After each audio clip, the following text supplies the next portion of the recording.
Hello, my dear friends. Welcome to ISC. Welcome to the Hindu Editorial Analysis Cum Vocabulary Enrichment. నేను మీ Kiran sir. So మనం అందరం 27th ఏప్రిల్కి సంబంధించినటువంటి కంటెంట్తో మీ ముందుకు రావడం జరిగింది.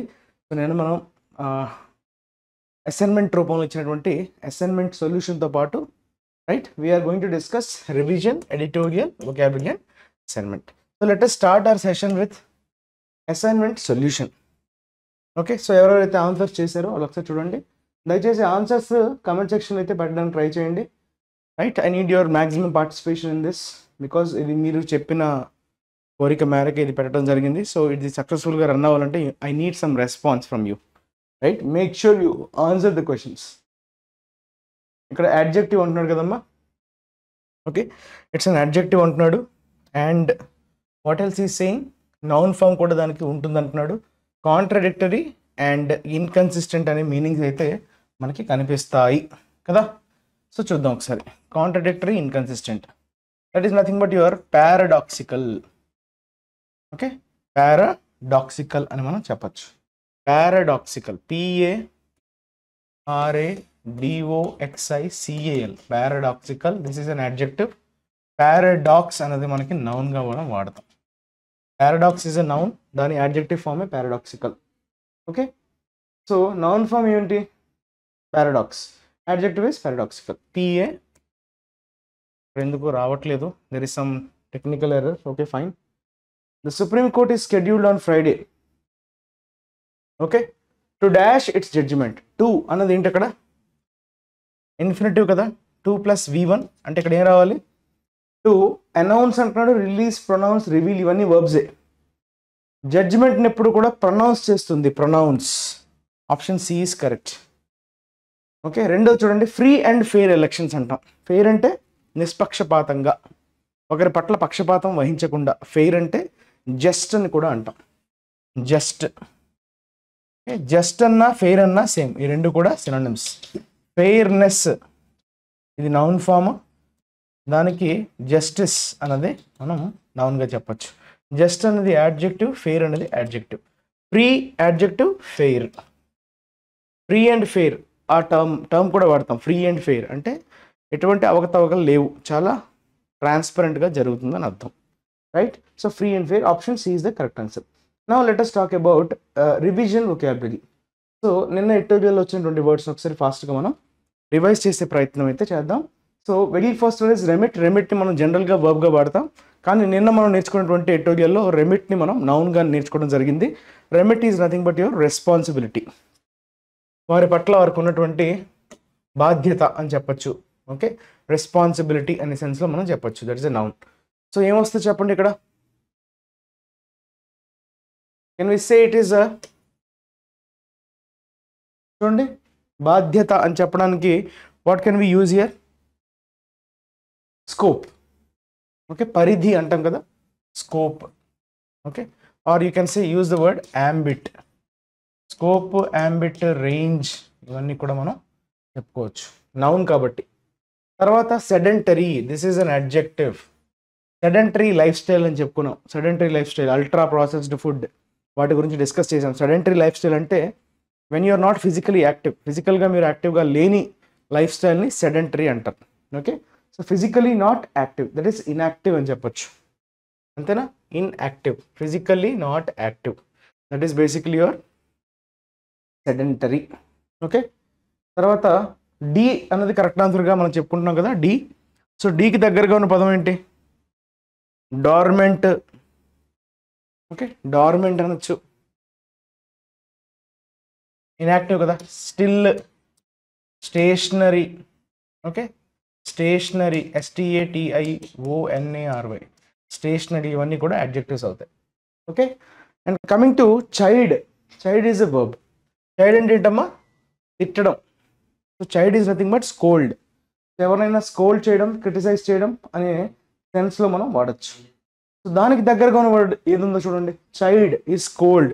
స్కోల్డ్కి మనకి దగ్గరగా ఉన్న పదం ఇది కాస్టిగేట్. కాస్టిగేట్ కూడా టు క్రిటిసైజ్. కాస్టిగేట్ అనొచ్చు, స్కోల్డ్ అనొచ్చు, క్రిటిసైజ్ అని కూడా చెప్పచ్చు.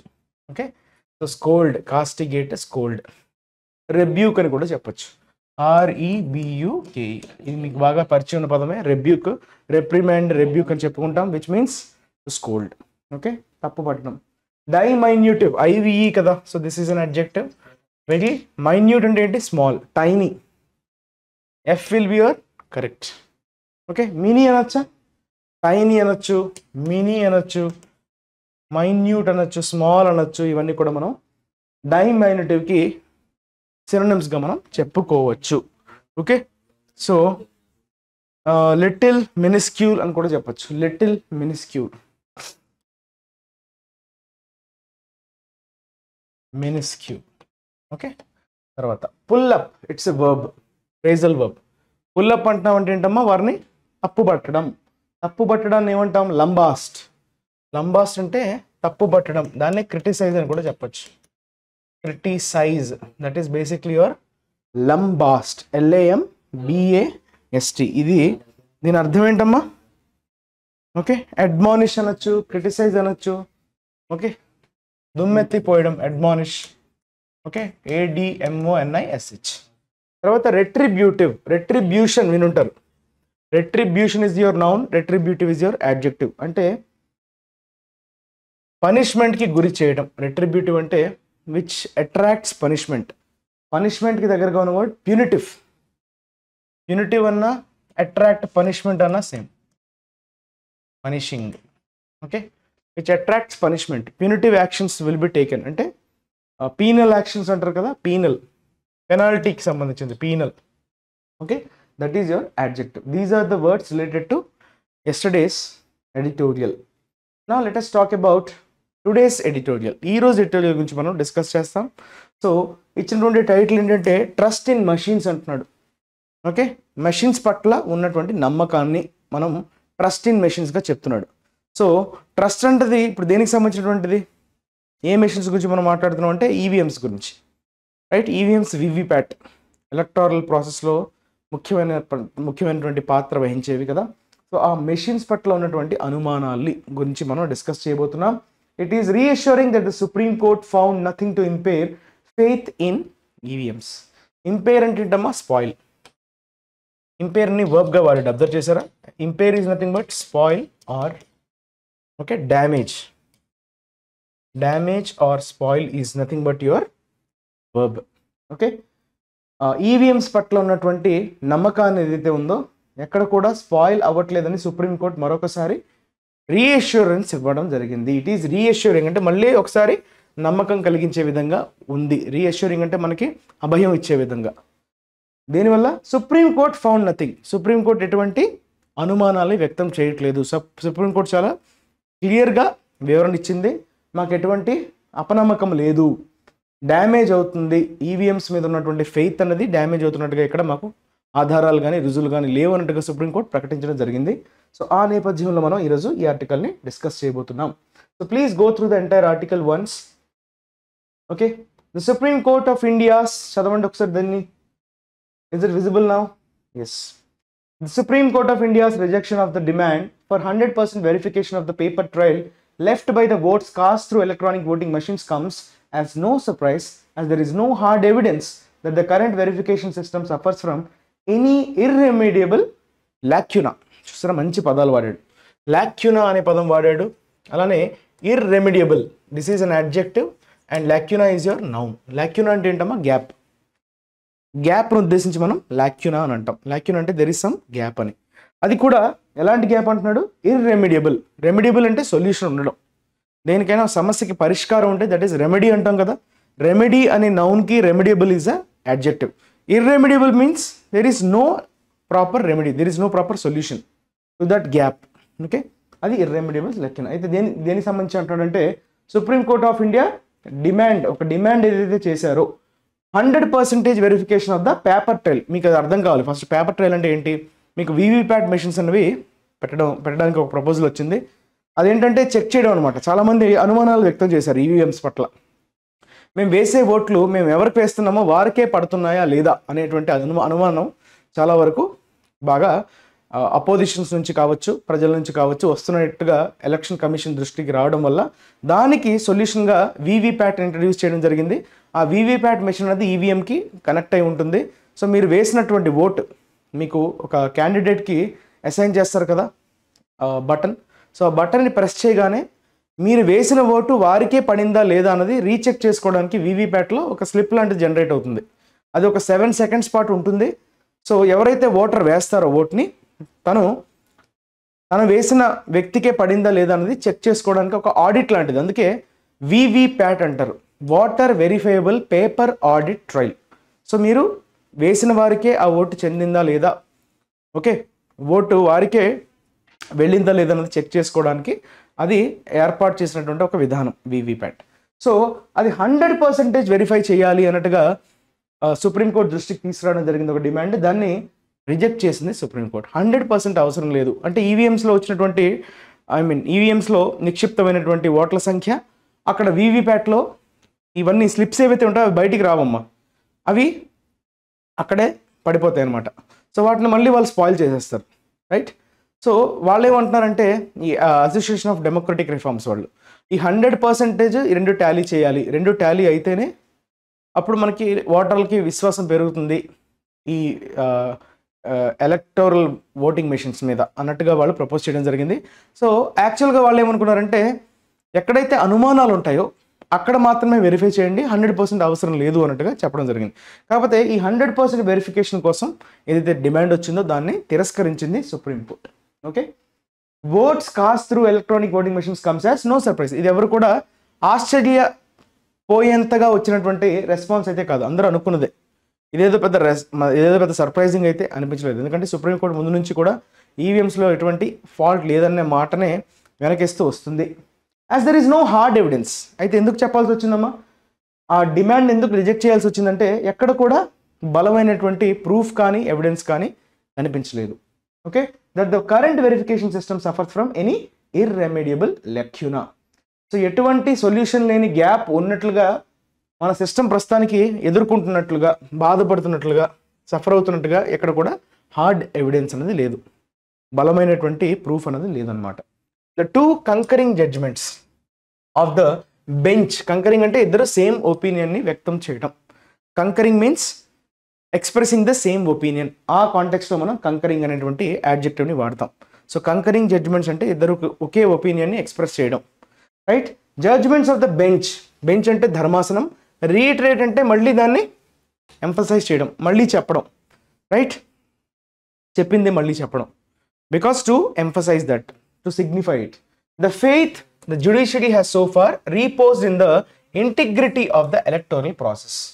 ఓకే, సో ఆ రెండు ఒకేలాంటి జడ్జ్మెంట్స్ అనేది పాస్ చేయడం ద్వారా ఏం చెప్పదలుచుకుంటుంది బెంచ్, ఆల్రెడీ జ్యుడిషియరీ పట్ల ఉన్నటువంటి నమ్మకం. ఓకే, ఫెయిత్ జ్యుడిషియరీ హ్యాస్, జ్యుడిషియరీకి ఎలక్టోరల్ ప్రాసెస్ మీద ఉన్నటువంటి నమ్మకం, అది కూడా reposed in the integrity. Reposed అంటే ఏంటమ్మా, ఫెయిర్ రీపోజ్డ్ అంటే వారి పట్ల ఉన్నటువంటి నమ్మకాన్ని, అది కూడా ఇంటిగ్రిటీ అంటున్నాడు అంటే నిజాయితీ. ఎలక్టోరల్ ప్రాసెస్ ఎంత నిజాయితీగా ఉందో అన్న దాని పట్ల ఉన్నటువంటి విశ్వాసాన్ని, ఓకే, అది రీఇటరేట్ చేసినట్టుగా అనిపించింది. ఓకే, మళ్ళీ దాన్ని మళ్ళీ చెప్పడం, రీఇటరేట్ అంటే basically. Okay, especially after the introduction of the voter verifiable paper audit trial. ఇదే మనం వీవీప్యాట్గా చెప్పుకుంటాం. సో ఇంట్రడక్షన్, ఈ voter verifiable paper audit trial వచ్చాక వాళ్ళు మరింత ఎలక్టోరల్ ప్రాసెస్ పట్ల నిజాయితీని వాళ్ళు రీపోజ్ చేశారు, ఓకే, నమ్మకాన్ని పెట్టుకున్నారు అనే సెన్స్లో వాడాడు. In the process the bench also rejected the idea of reverting to paper ballots as such a measure would indeed be regressive and negate the gains from the elimination of vulnerabilities associated with paper ballots. చూసారా, ఆ bench concurring judgements ఇచ్చినటువంటి bench ఏదైతే ఉందో, ధర్మాసనం ఏదైతే ఉందో, అది reject చేసింది, తిరస్కరించింది. ఏ ఐడియానమ్మా, reverting to paper ballots. Paper బ్యాలెట్స్కి మళ్ళీ తిరిగి వచ్చేయాలి, ఈ ఈవీఎంస్ మాకు వద్దు అనేటువంటి ప్రపోజల్ని కూడా రిజెక్ట్ చేసింది. ఆ ప్రపోజల్ని, ఆ ఐడియాని రిజెక్ట్ చేయడం జరిగింది ఆ bench. As such a measure, ఎందుకంటే ఒకవేళ అలాంటి చర్య, యాజ్ సచ్ ఏ మెజర్ అంటే అటువంటి చర్యకి కానీ పాల్పడితే దట్ వుడ్ ఇండీడ్ బి రెగ్రెసివ్. రెగ్రెసివ్ అంటే మీనింగ్ ఏంటమ్మా, వెనకడుగు వేయటం. ఓకే, వెనకంజకు వెళ్ళిపోవడం అంటే దాన్ని ఏమంటాం, ప్రోగ్రెసివ్, పురోగమనం తిరోగమనం, రిగ్రెసివ్ అంటే తిరోగమనం అని చెప్పుకోవచ్చు. పురోగమనం అంటే ప్రోగ్రెసివ్, రిగ్రెసివ్ అంటే తిరోగమనం. అంటే వెనక్కి మనం బ్యాక్వర్డ్ థింకింగ్లోకి వెళ్ళిపోయినట్టుగా అయిపోతుంది మళ్ళీ మనం వెనక్కి వెళ్తే కనుక, పేపర్ బ్యాలెట్స్లోకి వెళ్ళిపోతే కనుక. అందుకే దాన్ని రిజెక్ట్ చేయడం జరిగింది. And negate the gains from elimination of vulnerabilities associated with paper ballots. Paper బ్యాలెట్స్లో ఉండేటువంటి కొన్ని నెగిటివ్స్, వల్నరబిలిటీస్ అంటే ఏంటమ్మా, ఈజీగా ఓకే ఎఫెక్ట్ అవ్వగలిగేటువంటి పాయింట్స్ ఏవైతే ఉన్నాయో, అంటే అందులో ఉండేటువంటి డిసడ్వాంటేజెస్ ఏవైతే ఉన్నాయో పేపర్ బ్యాలెట్స్ ద్వారా, సో వాటిని ఓవర్కమ్ చేయడానికి కదా ఈవీఎంస్ని ఇంట్రడ్యూస్ చేయడం జరిగింది. సో ఈ వల్నరబిలిటీస్ని ఎదుర్కొనడానికి కదా మనం ఈవీఎంస్ తెచ్చాం. సో మళ్ళీ పేపర్ బ్యాలెట్స్లోకి వెళ్తే అందులో కొన్ని వల్నరబిలిటీస్ ఏవైతే ఉన్నాయో వాటిని మనం ఎలిమినేట్ చేయలేము. సో వాటి నుంచి వచ్చేటువంటి గెయిన్స్ ఇప్పుడు ఏదైతే పొందుతున్నామో, గెయిన్స్ అంటే లాభాలు ఏవైతే పొందుతున్నామో అవి ఇంకా నెగేట్ అయిపోతాయి, నిర్వీర్యం అయిపోతాయి అనే సెన్స్లో వాడాడు. నెగేట్ అంటే నల్లిఫై అనే సెన్స్లో వాడతాం. Negate is a verb, nullify. Okay, so this is not the first time. అంటే అర్థం ఏంటంటే బేసిక్గా అంటే ఓట్ బాక్సులు ఉంటాయి, అందులో ఎవరైనా ఓట్స్ ఎవరైనా అంటే అక్కడ ఉన్నటువంటి ఆఫీసర్స్ని బెదిరించి అందులో నకిలీ ఓట్స్ పెట్టేయవచ్చు, అవకాశం ఉంటుంది. లేదంటే ఇంక్ పోసేయవచ్చు బ్యాలెట్ లోపలికి, దానివల్ల ఓట్స్ని లెక్కించడం కుదరదు. సో ఇట్లాంటి కొన్ని వల్నరబిలిటీస్ ఉన్నాయి పేపర్ బ్యాలెట్ ద్వారా. దాన్ని ఎదుర్కోవడానికే కదా అక్కడ ఉన్నటువంటి డ్రాబ్యాక్స్ని మనం ఓవర్కమ్ చేయడానికి ఈవీఎంస్ని తేవడం జరిగింది. సో మళ్ళీ పేపర్ బ్యాలెట్స్లోకి వెళ్తే ఇవన్నీ ఎలా పూడ్చుతాం, ఇవన్నీ నెగెట్ అయిపోతాయి, నల్లిఫై అయిపోతాయి. This is not the first time that the court has declined to interfere with the system in place. It had earlier refused to order 50% verification of the paper trail in one case and 100% verification in another. ఇదేదో మొట్టమొదటిసారి అయితే కాదు court ఇలా reject చేయడం. Decline అంటే ఏంటమ్మా, reject. మేము interfere అవ్వదలుచుకోవట్లేదు, ప్రస్తుతం నడుస్తున్నటువంటి వ్యవస్థ సిస్టమ్ ఆల్రెడీ ఏదైతే నడుస్తుందో, సిస్టమ్ ఇన్ ప్లేస్ అంటే ఆల్రెడీ ఏదైతే నడుస్తూ ఉందో, వ్యవస్థ ఏదైతే నడుస్తూ ఉందో దానిలో మేము ఇంటర్ఫియర్ కావదలుచుకోవట్లేదని అంతకుముందు కూడా చెప్పడం జరిగింది. ఇదేది మొదటిసారి సుప్రీంకోర్టు అయితే చెప్పలేదంట. ఇట్ హ్యాడ్ ఎర్లియర్ రిఫ్యూజ్డ్, అంతకుముందు 50% వెరిఫికేషన్ చేయాలి పేపర్ ట్రైల్ని అనేటువంటి ఒక ప్రపోజల్ని ఒక సందర్భంలో, and 100% verification in another. 100% verify చేయాలి అనేటువంటి ఒక ప్రపోజల్ కావచ్చు, 50% ఏం చేయాలి, వెరిఫై చేయాలనేటువంటి ఒక ప్రపోజల్ని కూడా రిజెక్ట్ చేయడం జరిగింది అంతకుముందు supreme court. The court has utilised this petition to review the administrative and technical safeguards in the system and found nothing to impair its faith in it. Court ఈ పిటిషన్ని దేనికి వాడిందంట, review the administrative and technical safeguards in the system. Okay, అంటే టెక్నికల్గా అలానే అడ్మినిస్ట్రేటివ్గా సిస్టంలో ఎటువంటి safe guards అంటే ప్రొటెక్షన్ ఏర్పాటు చేయొచ్చా లేదా అన్నది ఎగ్జామిన్ చేయడానికి ఈ పిటిషన్ అయితే వాడుకుంది. అలానే and found nothing to impair its faith in it, ఎక్కడ కూడా సిస్టమ్ పట్ల ఉన్నటువంటి నమ్మకాన్ని ఎక్కడ కూడా డ్యామేజ్ చేసే విధంగా కానీ స్పాయిల్ చేసే విధంగా తనకి ఏది దొరకలేదు. Found nothing. సో సిస్టమ్ పట్ల ఎటువంటి అవిశ్వాసం కానీ దాని మీద అపనమ్మకం కానీ క్రియేట్ కాలేదు, అలా క్రియేట్ అవుతున్నట్టుగా ఎటువంటి ఎవిడెన్స్ తనకి దొరకలేదు. The two directions given by the court address the other serious apprehensions. Apprehensions అంటే వరి, ఆందోళన చెందటం, that is apprehension. So court ఇచ్చినటువంటి డైరెక్షన్స్ అంటే ఏంటమ్మా, ఉత్తర్వుల్ని మనం డైరెక్షన్స్ అంటాం. సో కోర్ట్ ఇచ్చినటువంటి ఉత్తర్వులు రెండు మేజర్ సీరియస్ వరీస్ని అడ్రస్ చేస్తుంది. బై ద కోర్ట్ అడ్రస్ అంటే రిజాల్వ్. ఓకే, దాన్ని రిజాల్వ్ చేయడం, పరిష్కరిస్తుంది అనమాట. ఏంటవి, that the symbol loading units be secured and kept in safe custody for 45 days after declaration of రిజల్ట్స్ని ప్రకటించిన 45 రోజుల వరకు వాటికి ఒక సేఫ్ కస్టడీని అయితే ఏర్పాటు చేయాలి.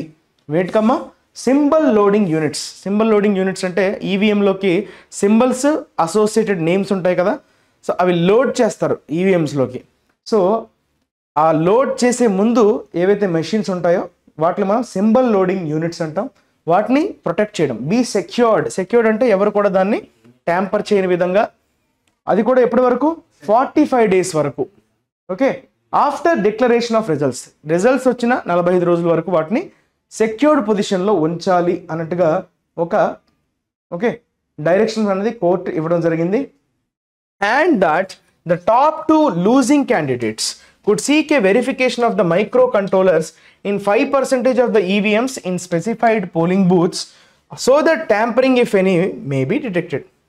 సో ఇంకొక మాట ఏంటంటే top 2 losing candidates, okay, so గెలిచినటువంటి విజేత కాకుండా రిజల్ట్స్ ప్రకటించిన తర్వాత ఎవరైతే విన్ అవుతారో అతనికి నెక్స్ట్ ఉన్నటువంటి ఇద్దరు క్యాండిడేట్స్ ఎవరైతే ఉంటారో అతనికి ఇమీడియట్గా ఆ ఓట్ల తేడా ఉంటుంది చూస్తారా. సో నెక్స్ట్ ఇమీడియట్ 2 క్యాండిడేట్స్ ఒకవేళ రీకౌంటింగ్ కావాలి, మాకు ఏదన్నా వీటి మీద నమ్మకం లేదు అనేటువంటి ఒక ప్రశ్న కానీ లేవనెత్తితే వారికి ఏంటంటే ఒక అవకాశం ఇస్తుంది. కుడ్ సీక్ అ వెరిఫికేషన్, వారు కోరుకోవచ్చు. కుడ్ ఆస్క్, సీక్ అంటే ఏంటమ్మా, టు రిక్వెస్ట్. మైక్రో కంట్రోలర్స్ని వెరిఫికేషన్ కోసం వారు కోరుకోవచ్చు, ఆ వెసులుబాటును అయితే ఇస్తుంది. In 5% of the EVMs. Okay, అంటే 100 ATMsలో 5 ATMsలో 5 EVMsలో ఈ మైక్రో కంట్రోలర్స్ని వెరిఫై చేయగలిగేటువంటి ఆప్షన్, అది కూడా top 2 losing candidates, right, in specified polling booth so that tampering if any may be detected. ఒకవేళ ట్యాంపర్ అయ్యాయి అనేటువంటి అనుమానాన్ని కానీ వాళ్ళు వ్యక్తం చేస్తే దాన్ని డిటెక్ట్ చేయడం కోసం వారి ఖర్చుతో, అది కూడా ఖర్చు ఎవరు పెట్టాలి, ఆ క్యాండిడేట్సే పెట్టాలి. ఒకవేళ అది తప్పని రుజువు అయితే కనుక వాళ్ళకి మనీ బ్యాక్ వస్తుంది, లేదు తప్పని రుజువు కాకపోతే ఆ మనీ పోతుంది, రైట్. సో ఆ కండిషన్ మీద ఈ రెండు ఓకే అదర్ సీరియస్ అప్రహెన్షన్స్ని అడ్రస్ చేయగలిగింది సుప్రీంకోర్టు ఇచ్చినటువంటి 2 directions. Next, in a 2000 ruling అంటే ఏంటమ్మా, 2000 జడ్జ్మెంట్ అని 2013లో ఇచ్చినటువంటి జడ్జ్మెంట్ని బేస్ చేసుకొని supreme court held that a paper trial is an indispensable requirement of free and fair elections. Indispensable అంటే వెరీ ఇంపార్టెంట్, దాన్ని మనం పక్కన పడేయలేని. డిస్పెన్సిబుల్ అంటే ఏంటి, డిస్పెన్సిబుల్ మీరు స్పూన్స్ వాడతారు, డిస్పెన్సిబుల్ బాక్స్ వాడతారు, డిస్పెన్సిబుల్ గ్లాస్ వాడతారు, అంటే ఏంటి, తాగేయటం వాడేసి పడేయటం, దట్ ఈస్ డిస్పెన్సిబుల్ బేసిక్లీ కదా. మరి ఇండిస్పెన్సిబుల్ అంటే ఏంటి, దాన్ని మనం పక్కన పడేయలేని, అంటే అది ఇంపార్టెంట్ అని అర్థం. ఇండిస్పెన్సిబుల్ రిక్వైర్మెంట్, అత్యవసరం, very important, which you cannot neglect, ఆ సెన్స్లో మనం ఇండిస్పెన్సిబుల్ అనే పదాన్ని వాడతాం. పేపర్ ట్రయల్ అనేది చాలా ఇంపార్టెంట్ రిక్వైర్మెంట్, ఒక ఫ్రీ అండ్ ఫెయిర్. ఇందాక చూసారా మనం అసైన్మెంట్ చేసేటప్పుడు కూడా మనం చెప్పుకున్నాం, ఫ్రీ అండ్ ఫెయిర్ అదొక స్టాండర్డ్ టర్మ్ అనమాట. ఫ్రీ అండ్ ఫెయిర్ ఎలక్షన్స్కి అదొక చాలా ఇంపార్టెంట్ రిక్వైర్మెంట్ పేపర్ ట్రయల్ అనేది. Okay, in another case it favoured the increase in the number of polling stations in which VVPAT verification would be done from 1 per assembly constituency or segment to 5. 1 నుంచి 5 assembly నియోజకవర్గాల్లో okay polling stations, okay, increase in the number of polling stations ఎక్కువ ఉండేటట్లుగా favour చేసిందనమాట ఇంకొక కేసులో Supreme Court. In which VVPAT verification would be done. VVPAT verification అనేది ఒక assembly constituency నుంచి 5 వరకు పెంచడానికి ఫేవర్ చేసింది, దానికి ఒప్పుకుందనమాట. Okay, the introduction of a paper audit trail itself was in response to apprehensions that voters had no way of ascertaining if their votes were recorded correctly. అసలు ఈ పేపర్ audit ట్రయల్ VVPATని ఇంట్రడ్యూస్ చేయడానికి గల కారణం ఏంటి, వాట్ వాజ్ ద రీజన్? ఎందుకంటే ఇన్ రెస్పాన్స్ టు అప్రహెన్షన్స్, ఆందోళన ఏవైతే వ్యక్తం చేశారో ఓటర్స్. అప్రహెన్షన్స్ అంటే ఏంటమ్మా, ఆందోళనలు, వరి.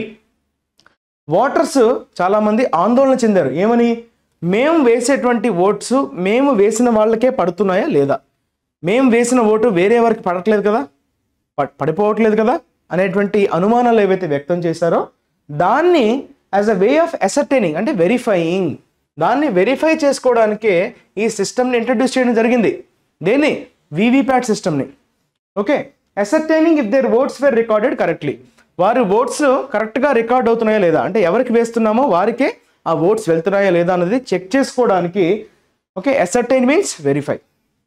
ఓకే, సో అటువంటి దానికోసమే ఏదైతే ఇంట్రడ్యూస్ చేశామో ఓకే దాని response. Okay, in response to అంటే దీన్ని అడ్రస్ చేయడానికి, ఈ వర్రీస్ని ఈ ఆందోళనని అడ్రస్ చేయడానికి దాన్ని ఇంట్రడ్యూస్ చేయడం జరిగింది. It is somewhat ironical that the verification system put in place to address such fears it self has become A bone of contention as to the extent to which the paper trail has to be verified. ఇప్పుడు దేనికోసమైతే ఏ ఆందోళన అయితే మనం address చేయడానికి తీసుకొచ్చామో ఇప్పుడు అదే మళ్ళీ ప్రాబ్లంగా మారింది. Bone of contention అన్నాడు అంటే వివాదానికి కేంద్ర బిందువు అవ్వడం. బోన్ ఆఫ్ కంటెన్షన్ అంటే వివాదానికి కేంద్ర బిందువు. ఓకే, మూల కారణం, వివాదానికి మూల కారణంగా మనం చెప్పుకోవచ్చు. This is an idiom, bone of contention. ఇంత కూడా ఇంతకు ముందు సందర్భాల్లో కూడా మనం డిస్కస్ చేయడం జరిగింది. సో ఒక మంచి కోసం ఫియర్స్ చూసారా, సచ్ ఫియర్స్, అటువంటి ఆందోళన భయాల్ని తీసేయడానికి తీసుకొచ్చినటువంటి సిస్టమ్ చివరికి అదే వివాదానికి కేంద్ర బిందు అవ్వడం అనేది చాలా హాస్యాస్పదం. ఐరానికల్ అంటున్నాడు. ఐరానికల్ అంటే చాలా విచిత్రంగా ఉంది అని అనడం. ఓకే, విచిత్రంగా ఉంది, ఐరానికల్గా ఉంది, right. As to the extent which the paper trial has to be verified. మళ్ళీ ఆ పేపర్ ట్రయల్ని దాన్ని కూడా మళ్ళీ వెరిఫై చేయమంటున్నాడు. ఈవీఎంస్లో రికార్డ్ అయింది, సరిగ్గా రికార్డ్ అయిందో లేదో చెక్ చేయడానికే కదా వీవీప్యాట్ని తీసుకొచ్చాం. మళ్ళీ ఆ వీవీప్యాట్ని కూడా ఇప్పుడు చెక్ చేయాల్సి వచ్చేటువంటి సందర్భం వచ్చేసింది. అది చూసారా ఎంత ఐరానికల్గా ఉందా అనేది చెప్తున్నాడు. ఐరానికల్ అంటే చాలా విచిత్రంగా ఉంది అన్నట్లుగా. Okay, that is irony. Ironical. Irony noun, ironical adjective. Justice Sanjeev Khanna in his opinion has recorded suggestions that VVPAT slips may be counted through machines and that symbols loaded in the VVPAT units may be bar-coded for easy counting in future. Okay, Justice Sanjeev Khanna ఎలాంటి ఒపీనియన్ని వ్యక్తం చేశారు? Recorded suggestions, కొన్ని సజెషన్స్ని అయితే ఆయన వ్యక్తపరిచారు. ఏమని? VVPAT slips counting అనేది మాన్యువల్గా కాకుండా మెషిన్స్ ద్వారా చేస్తే ఎలా ఉంటుందో అదొకసారి పరిశీలించండి అన్నట్టుగా అతను ఒపీనియన్ అయితే చెప్పడం జరిగింది. ఎవరు? Justice Sanjiv Khanna. And that symbols loaded in the VVPAT units, ఏవైతే సింబల్స్ ఉంటాయో వీవీప్యాట్ యూనిట్స్లో రికార్డ్ చేస్తారు కదా ఓటర్స్ ఈవీఎంస్లో వేసిన ఓట్స్ రికార్డ్ అయ్యి మళ్ళీ స్లిప్స్లా కనిపిస్తాయి కదా మనకి స్క్రీన్ పైన 7 seconds వరకు. ఆ సింబల్స్ ఒక బార్ కోడ్ సిస్టమ్ పెడితే ఎలా ఉంటుంది? Maybe bar coded for easy కౌంటింగ్ని ఈజీ చేయడానికి, సులభతరం చేయడానికి ఆ వీవీప్యాట్కి సంబంధించినటువంటి సింబల్స్ ఏవైతే ఉన్నాయో వాటికి ఒక బార్ కోడ్ పెడితే ఎట్లా ఉంటుంది? బార్ కోడ్ చేస్తే చాలా పని సత్వరంగా ఫాస్ట్గా చేయడానికి అవకాశం ఉంటుంది ఫ్యూచర్లో అన్నట్టుగా సజెస్ట్ చేయడం అయితే జరిగింది. Okay, it ought to be clear that such technological advancement alone can make the process suspicion proof. So ఒక విషయం అయితే చాలా క్లియర్గా ఉంది. ఏంటది? స్పష్టంగా ఉంది. టెక్నాలజికల్ అడ్వాన్స్మెంట్, టెక్నాలజీ పరంగా మనం తీసుకొచ్చేటువంటి అడ్వాన్స్మెంట్స్, అది మాత్రమే అలోన్ అంటున్నాడు చూసారా, అది మాత్రమే can make the process suspicion proof. Suspicion proof అంటే ఎవరు కూడా ఇంకా అనుమానించడానికి ఆస్కారం లేని, that is called suspicion proof. ఇప్పుడు బుల్లెట్ ప్రూఫ్ అంటాం అంటే అర్థం ఏంటి?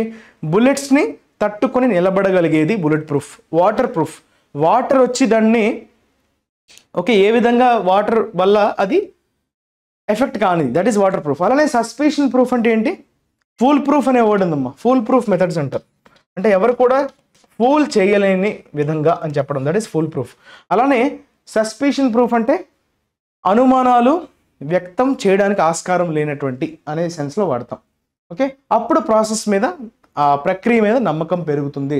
టెక్నాలజికల్ అడ్వాన్స్మెంట్స్ మాత్రమే మనల్ని సిస్టమ్ మీద, ప్రాసెస్ మీద నమ్మకాన్ని సన్నగిల్లేలాగా చేయవు, నమ్మకాన్ని పెంచుతాయి అన్నట్టుగా చెప్తున్నాడు. A larger point to be made is that the apprehensions and suspicions of possible manipulation indicate a level of mistrust in the Election Commission of India not seen in the past.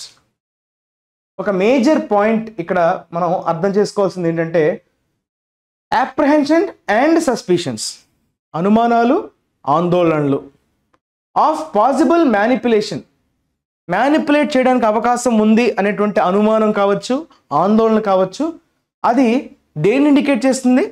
A level of mistrust in the Election Commission of India. Election Commission of India పట్ల ఉన్నటువంటి అపనమ్మకాన్ని తెలియజేస్తుంది.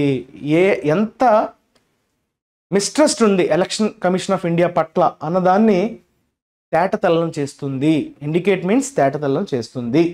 Okay, అది మనం ఆ point మనం గమనించాలి. Voter confidence in the system of voting and counting is one thing, but the need for the election watch dog to be seen as impartial is quiet another. చూసారా, ఈ పాయింట్లో ఏం చెప్పాలనుకుంటానంటే వాటర్స్ కాన్ఫిడెన్స్, ఓకే, నమ్మకం. వాటర్లకి system పైన ఉన్నటువంటి నమ్మకం కావచ్చు, అది కూడా ఓటింగ్కి సంబంధించి. Okay, in the system of voting సరళి పట్ల నమ్మకం లేకపోవడం అనేది ఒక ఎత్తు అయితే, and counting is one thing. Okay, counting పట్ల అపనమ్మకం ఉండడం ఒక ఎత్తు, లేదంటే సిస్టమ్ పట్ల ఓకే అపనమ్మకం ఉండడం ఒక ఎత్తు. ఓటింగ్ పట్ల కావచ్చు, కౌంటింగ్ పట్ల కావచ్చు, ఏమైనా పొరపాట్లు ఉండొచ్చు అనే అనుమానం వ్యక్తం చేయడం అనేది ఒక ఎత్తు అయితే, but the need for the election watchdog to be seen as impartial. Election watchdog అంటే ఎవరిని ఉద్దేశించి? Election Commission of India. Okay, దాన్ని ఏదైతే నిష్పక్షపాతంగా, ఇంపార్షియల్ అంటే ఏంటమ్మా, నిష్పక్షపాతంగా చూడాలి అనుకోవడం, need for the election watchdog to be seen as impartial is quiet another. So దాని మీద నమ్మకం పోతే కనుక అది ఇంకా మనం ఏమి చేయలేం. ఇదైతే మనం రెక్టిఫై చేయొచ్చు. సిస్టంలో ఓటింగ్ పరంగా ఎక్కడైనా ఇష్యూస్ ఉన్నా, కౌంటింగ్ పరంగా ఇష్యూస్ ఉన్నా వాటిని మనం రిజాల్వ్ చేయడానికి అవకాశం ఉంటుంది. కంప్లీట్గా ఎలక్షన్ కమిషన్ ఆఫ్ ఇండియా పట్లనే నమ్మకం పోయిందనుకోండి, ఇంకా ఎలాంటి ఇంప్రూవ్మెంట్స్ తీసుకొచ్చినా, ఎలాంటి రిఫార్మ్స్ తీసుకొచ్చినా వారికి నమ్మకం కలగదు. ఇంకా ఏవో ఛాన్స్ ఉంటుంది మ్యానిపులేషన్కి అనేటువంటి ఒక ఆందోళన, అప్రహెన్షన్స్ అనేవి ఉంటూనే ఉంటాయి అనే విధంగా చెప్పడం జరిగింది. ఈరోజు ఎడిటోరియల్ ఎడిటర్ తన ఒపీనియన్ని ఎక్స్ప్రెస్ చేయడం జరిగింది. Now let us move on to vocabulary. So omnibus అనేటువంటి పదాన్ని వాడాడు. The BBC airs an omnibus edition of the week's episodes every Sunday. Omnibus అంటే కంటైనింగ్ సో మెనీ ఐటమ్స్, చాలా. ఆమ్ని ఈజ్ ఆల్ అమ్మ. Omni is like all. Omni అంటే all అనే meaning వస్తుంది. Comprehensive అనొచ్చు, ఎక్స్టెన్సివ్ అనొచ్చు, panoramic. Panoramic means covering everything, covering total. Okay, all. Extensive, comprehensive అనే సెన్స్లో మనం వాడచ్చు. Containing are including many items. Next toil. Toil అనేది verb. What is toil? Work very hard. Toiling means work very hard, that is struggle, labour, effort. Hard work, especially work that makes you feel physically tired. మీరు చాలా మానసికంగా కాదు, శారీరకంగా బాగా నిస్సత్తువకు లోనవ్వడం. Surabhi has achieved her comfortable life only after years of hard toil. చాలా చాలా విపరీతంగా కష్టపడిన తర్వాతే ఆమె ఒక కంఫర్టబుల్ లైఫ్ని అచీవ్ చేయగలిగింది. నెక్స్ట్ డైవెస్ట్. ఇది వర్బ్గా వాడతాం, డైవెస్ట్. ఓకే, డైవెస్ట్ అంటే ఏంటమ్మా? ఓకే, బిజినెస్ని కానీ పార్ట్ ఆఫ్ ద బిజినెస్ని అమ్మేయటం. డిస్ఇన్వెస్ట్మెంట్ అని అంటుంటారు కంపెనీస్ చేస్తుంటాయి. ఏవైతే లాస్ మేకింగ్లోకి వెళ్ళిపోతుంటాయో అమ్మేస్తుంటాయి కొన్ని అసెట్స్ని, రైట్? కొంత ప్రపోర్షన్ని అమ్మేయడాన్ని you call it as divest. The company is divesting its less profitable business operations. తక్కువ ప్రాఫిట్స్ వచ్చేటువంటి బిజినెస్ ఆపరేషన్స్ని అమ్మేస్తుంది, సెల్ చేసేస్తుంది. Deprive or disposes. డిస్పోజెస్ అంటే ఏంటి? మన దగ్గర ఉన్నదంతా వదిలించుకోవడం. వదిలించుకోవడం అంటే సెల్ చేసేయడం. బై పార్టీషన్ అంటే రెండు వైపులా, ద్వైపాక్షిక అంటాం. పార్టీషన్ పాక్షికం, బై ఇస్ ద్వై, రెండు. బై ఇస్ టూ కదా. బై పార్టీషన్ అనేది బేసిక్గా యాడ్జెక్టివ్గా వాడతాం, అంటే ఒకరి పట్ల పక్షపాతంగా లేకపోవడం. పార్టీషన్ అంటే బేసిక్గా ఏంటి? ఏదో ఒక పార్టీ వైపు మీరు ఉండడం, రెండో పార్టీకి మీరు అనుకూలంగా లేకపోవడం. ఒక పార్టీకి అనుకూలంగా ఉండడం, ఇంకో పార్టీకి వ్యతిరేకంగా ఉండడం, దట్ ఈస్ పార్టీషన్. మరి బై పార్టీషన్ అంటే ఏంటమ్మా? రెండు వైపులా, ద్వైపాక్షిక అంటాం. Supported by or consisting of two political parties. రెండిటి వైపు మీరు ఉండడం, that is basically bipartisan. Two way అనొచ్చు, నాన్ పార్టీషన్ అనొచ్చు. పార్టీషన్ అంటే మీరు ఒకరికి మాత్రమే కొమ్ము కాస్తున్నారు, ఒకరికి మాత్రమే ఓకే అనుకూలంగా ఉన్నారని అర్థం. సో రెండిటికి కాదు అని అర్థం, right? Tally. Tally is basically, Tally అంటే కంపేర్ చేయడం అనే సెన్స్లో వాడతాం వర్బ్గా. నౌన్గా టాలీ అంటే ఏంటంటే కౌంట్ అమ్మ. టోటల్ అనొచ్చు, స్కోర్ అనొచ్చు, కౌంట్ అనొచ్చు, సమ్ అనొచ్చు. Make sure to keep a tally of the number of customers going in and out. ఎంతమంది వస్తున్నారు, ఎంతమంది వెళ్తున్నారు, ఆ కౌంట్ ఏదైతే ఉందో keep a total or count అనొచ్చు. A record or count of a number of things, that is your tally. తర్వాత distinct అనే యాడ్జెక్టివ్ని వాడాడు. డిస్టింక్ట్ అనేది యాడ్జెక్టివ్, ఓకే. దాని నౌన్ ఫామే distinction. Distinction is basically unique అని చెప్పచ్చు. డిస్టింక్షన్ అనేది మనం నౌన్గా చెప్తాం, దాని verb adjective form is distinct. So it's quite clear there is a distinct smell of cigarettes here. Distinct అంటే ఏంటమ్మా? Clearly, something which is clearly noticeable, ఆ మీనింగ్తో మనం ఫస్ట్ సెంటెన్స్ని చెప్పుకోవచ్చు. డిస్టింక్ట్ స్మెల్ అంటే క్లియర్గా, సిగరెట్ స్మెల్ అని క్లియర్గా మనకు అవగాహన, క్లియర్గా అర్థమైపోవడం, రైట్?